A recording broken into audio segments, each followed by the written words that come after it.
The son of a coach painter and the grandson of a mining union president, Robert Gordon Menzies was born here in the tiny Victorian town of Jeparat on the 20th of December 1894. His parents, James and Kate Menzies, moved here the previous year to open the general store. And Jeparat was the making of James Menzies. He served twice as Shire President and also as the State Member of Parliament. Menzies' parents instilled in all their children two very important values. Firstly, a love of learning, and secondly, the importance of serving the community. Robert Menzies attended the then one-room Jeparat Primary School, and today's students have paid tribute to a local boy made good. My father was born in a very, very small country town, went to a one-teacher school. He had strict parents, but they believed in education. And he himself was a good student, and he worked hard, and he got scholarships. First of all, he went to Ballarat and lived with a grandmother, went to school there. He got a scholarship there. He got a second scholarship to go to Wesley College in Melbourne, and then went on to the university where he excelled. So to him, the values he got from his family, plus an extremely good education, made a huge difference to his life. While at Melbourne University, Robert Menzies became president of the Student Representative Council. In 1916, he graduated with first-class honours in law, taking out no fewer than 6 prizes.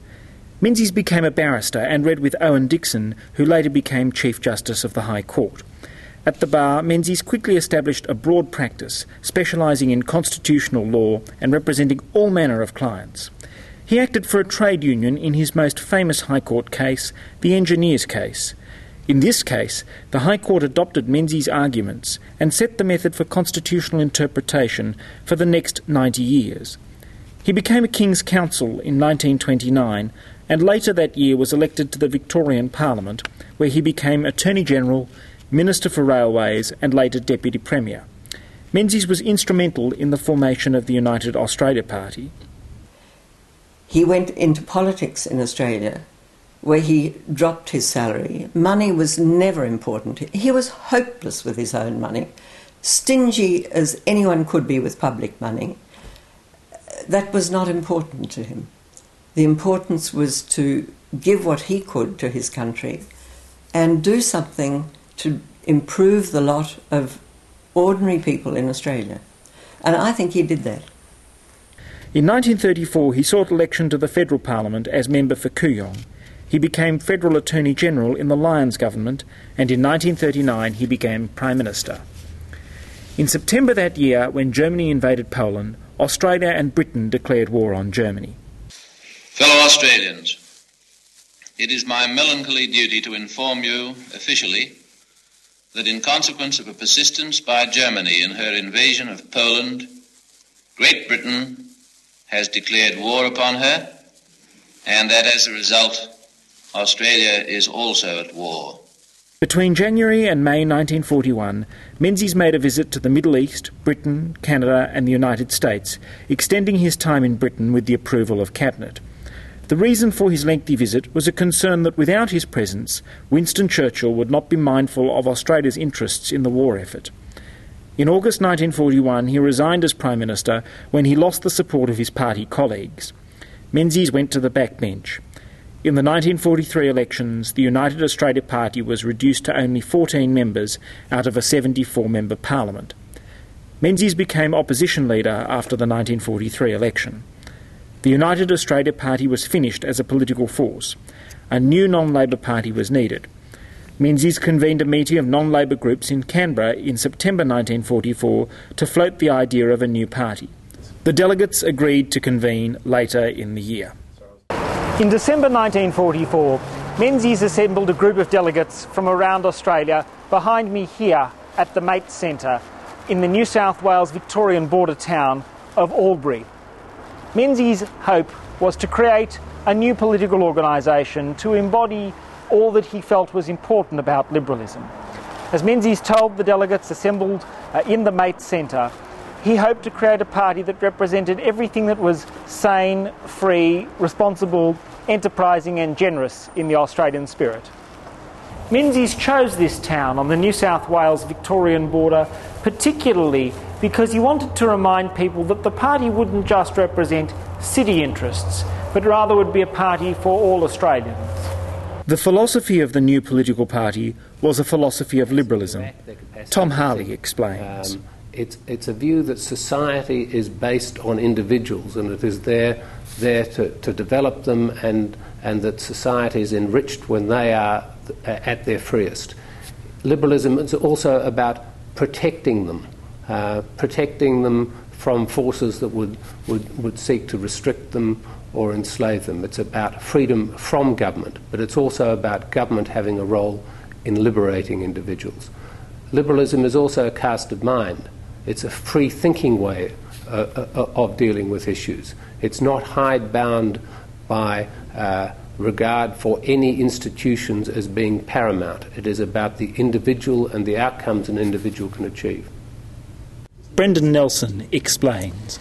It is, as Sir Robert Menzies said, about making sure that every individual is respected, is supported in his or her endeavours and rewarded. Of idealism, the belief in a better future, rewards for hard work and self-sacrifice, and as Sir Robert said in 1944 in founding the party, of social justice and security, of reaching out to people that are sick or unfortunate, and to making sure that always that we would make sure Australians would have not only a chance in life but a self-respecting life. Menzies said, "We believe in the individual, in his freedom, in his ambition, in his dignity. We believe in free enterprise, not the enterprise free of social obligation, but free enterprise in the sense that it embraces free choice, reward for effort and skill, encouragement to grow and be self-reliant and strong." At the 1949 elections, Menzies defeated a Labor government which believed in centralised state control of business and industry. These policies would have had a stifling effect on the Australian economy and personal freedom. Robert Menzies was Prime Minister of Australia from 1949 until 1966. His government faced two major tasks. Firstly, to provide for national security in an uncertain international environment, and secondly, to maintain post-war prosperity throughout the Reconstruction period.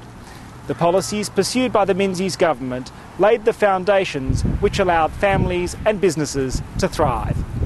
Menzies sought to build a government for all Australians, not sectional interest groups. In particular, he believed that the focus of a government's attention should be families and small businesses, what Menzies called the forgotten people. Menzies sought to create the economic conditions that would help them thrive and grow. He established child endowment, housing assistance programs, funds for school science blocks, and government grants to non-government schools to encourage parental choice. Menzies consolidated the development of Canberra as a national capital, establishing the National Capital Development Commission, and improved government efficiency by transferring departments from Melbourne. Education was fundamental to Menzies. He maintained an active interest in the development of universities. Menzies established the Australian Universities Commission, which expanded the funding of universities. He regarded the development of universities and providing the opportunity for more people to attend university as one of his most important achievements. Partly because of his own experiences. My father was a great believer in education.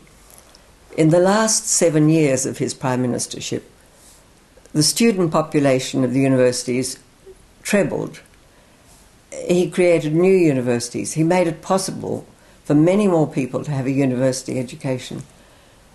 And this meant a great deal in terms of economic development of the country, greater employment. It gave Australia, in many ways, a better standing in the world, not just for Australians in Australia. Menzies was an international statesman. He established Australia's major defence and security alliance, ANZUS, with the United States and New Zealand. He negotiated a trade agreement with Japan at a time when only a decade earlier Australia and Japan had been at war. He improved relations with Indonesia and took an interest in Asia, visiting Thailand, Malaysia and the Philippines. He maintained close relations with Britain and saw unrealised potential in the Commonwealth. While he supported British institutions like parliamentary democracy, the Crown and the rule of law, he was very much Australian in his manner and outlook. He rejected any notion of class or sectarian concerns and displayed an Australian irreverence and good humour. He believed in Parliament. He was always aware that it was an honour to represent people in the federal Parliament, to be there as a member of Parliament. He respected the system. He respected the ministerial system, the system of government. So to him it was extremely important that he was accountable to the people and to Parliament, and he would never dream of making a major announcement anywhere other than in the House of Representatives. Menzies, to me, is by far the dominant figure of Australian liberal thinking in the 20th century. He was a man of phenomenal intellect who had a clear view of the role of government as being there to liberate an individual's potential. His Forgotten People speeches of the 1940s set about defining people that were left out. They weren't served by big business or served by unions, and ultimately they were oppressed by government. He sought to stand up for them. Those ideas are as relevant today as they were then. It's critically important in any organisation to not ever lose sight of that in which you believe. And for us as Liberals, in forging policy with different horizons and a different future faced from that of Sir Robert Menzies, that we go back and never lose sight of the fundamentals.